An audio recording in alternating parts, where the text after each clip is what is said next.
Ayun, tambay ulit kami ni Aba dito. So, may isa kong malunggay nilipat ko dito. Kasi natabunan na to ng dahon ng ano. Nilipat ko dito sa bandang gilid. Natabunan na ng aking talbos ng kamote, nilipat ko dito. Haharangan ko kasi daanan to ng pusa. So, dito siya sa gilid. Tapos ito, kukulayan natin. Kukulayan ng kulay doon. Yung mga pintura si Ine. Sabi ko makulayan kaya to, no? Para gumanda. Kukulayan ko. Dito ang alaga ko, iniupo ko. Ayan, dalawang upuan. Kasi si Ima nasa loob pa. Di ba may malunggay ako sa baba? Tapos ito pa.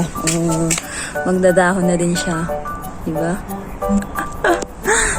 Oh, guys, it's ang dami. Pipintura ako dito. Ay, shit. Nadala ko yung susi. Bigat nito.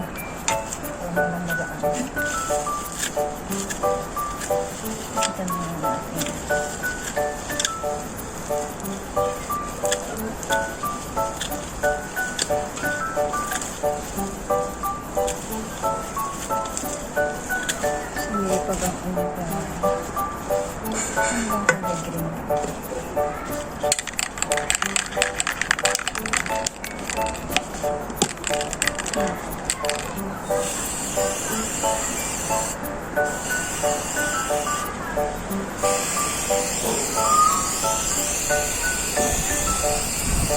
Dito din si Ina sa kasama.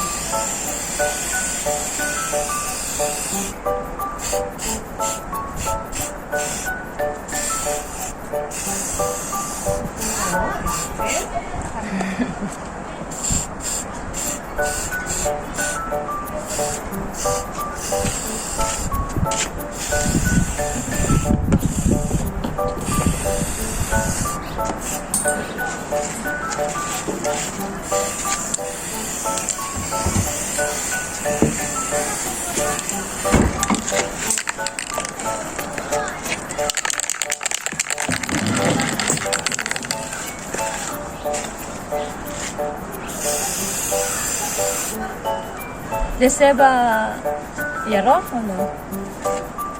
Wala na ka to.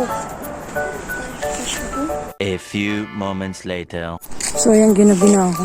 Natapos ko naman siyang kulayan. Yung dalawa. Bukas ko na lang pakita sa inyo. Madilim na.